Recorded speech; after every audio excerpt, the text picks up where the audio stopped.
In team sports, it's often the case that exceptional size and exceptional speed are inversely correlated, meaning that the more mass an athlete has to carry, the less likely they are to possess the levels of speed that are often seen in smaller or lighter athletes. But what about the athletes who break the mold and manage to combine both extreme size and extreme speed that seemingly goes against the laws of physics that should govern human movement? Today we're exploring the size-by-speed GOATs across 4 major sports, showcasing athletes who possessed such an impossible combination of mass and velocity that they became literally unstoppable forces in their respective sports. In American football, they have a saying, "You can't teach size and you can't teach speed." And Derrick Henry is living proof that when you're blessed with both, you can become something truly special. At 6'3" and 245 pounds, Henry possesses the physical dimensions of a linebacker, yet runs with the speed of a wide receiver. This combination has created one of the most dominant forces the NFL has ever seen, and arguably the most physically unstoppable running back the NFL has seen. What makes tackling Henry so daunting for defensive players is that he isn't just a threat to run past you, but he's also a threat to run straight through you using his fending or trucking ability if you dare to get in his way. While Henry's 40-yard dash time of 4.54 seconds might not seem overly eye-catching on paper when compared to the NFL's fastest-ever running backs, he's deceptively quick in game situations, and thanks to his long, powerful strides, it sometimes looks like he's barely gotten out of 4th gear as he breezes by defenders who are sprinting all out to try catch him. Another thing that separates Henry from other players is his stamina. While other players may be known for their quick burst of pace over 20 yards, Henry is able to take the ball from his own goal line right to the end zone without looking like he's slowing down even in late-game situations, which makes him a nightmare matchup for a defense that's fatigued in the 4th quarter. With Henry's versatility, where he's equally as devastating on a play right through the middle of the defensive line as he is on a run or passing play designed to exploit the open space, it means that he's almost impossible for defenses to strategize against, since no matter which avenue they try to take away, he can always find a way to hurt them. Henry holds the NFL record for the most rushing yards in a single game with 250, while he is also one of only 9 players to rush for over 2,000 yards in a single season. If he stays healthy and manages to maintain high production in the NFL for 6 or more years, he has the potential to surpass Emmitt Smith as the all-time rushing yards leader, which would certainly put King Henry in the conversation as being the best running back to ever do it. While Henry may not have the same shifty footwork we've seen from other legendary and smaller running backs, his highlight reel speaks for itself, as it showcases a wide variety of touchdowns where he beat defenders with his change of direction, his all-out pace, his devastating stiff arms, and his direct truckovers, showing that he's undoubtedly the size-by-speed GOAT of American football. Next, we move to rugby,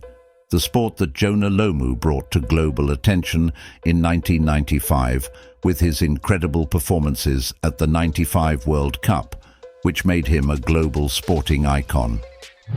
Lomu began playing as a number 8 in the scrum, but his early coaches seen his speed and the potential size advantage he could have over his opponents if he played in a position where he could fully utilize his physical advantages, so he made the transition to the wing. Standing at 6'5" and 260 pounds while being able to run the 100 meters in under 11 seconds meant that Lomu had a combination of size and speed that the game of rugby had never seen before. What made Lomu so special wasn't just his ability to break away into open space using his long stride length and exceptional top speed, but also his incredible acceleration within the first 10 meters, which is something rarely seen in a man of his size. This initial burst of pace allowed him to quickly escape the reach of opposing players, but when they did get close enough to attempt to tackle him, it was often child's play for him to fend his opponents off, which was at times akin to swatting flies. Lomu didn't just do his damage on the wing, however, and was known to take the ball straight up the middle of a congested defense, where he trampled over defenders like skittles,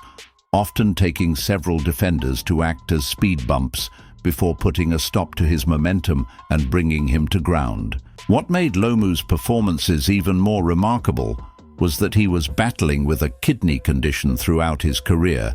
meaning that we may not have got to see the full potential of what he could do if he was in optimal health during his career. While his opponents tried to game plan to stop the big man from beating him all on his own, it was this attention that was put on how dangerous Lomu was that caused him to suck in multiple tacklers, which disorganized the defensive line and created space to offload the ball to an unmarked teammate to run in for an easy try. While we have seen several players who were comparable to Lomu in size playing on the wing since Lomu retired, often drawing comparisons to the great man himself, none of them were able to match the unique combination of size and speed that made Lomu an anomaly in the game of rugby that we may never see again. Moving next to football, Ronaldo Nazario burst onto the scene at just 17 years old, and in his teenage years, the skinny-built striker had a rare blend of elite technical skill and incredible speed, which is the perfect combination that any team would want in their number 9. While Ronaldo could glide past defenders with pure pace, often running faster with the ball than other players could run without it, he also demonstrated the strength he possessed from an early age, as he could ride the attempted tackles of multiple defenders, using his incredible balance to just brush defenders to the side when they made contact. We've seen displays of Ronaldo's strength during his time at both PSV and Barcelona, but it was after he moved to Inter Milan in 1997 where we seen Ronaldo develop fully into his adult body. When Ronaldo had possession, it was nearly impossible to push him off the ball, and at times he adopted a bull-like approach, driving through multiple players while also using his skill to stop them from getting a foot near the ball. After winning the Player of the Tournament at the 1998 World Cup, Ronaldo would be plagued by injury in the following years at Inter Milan,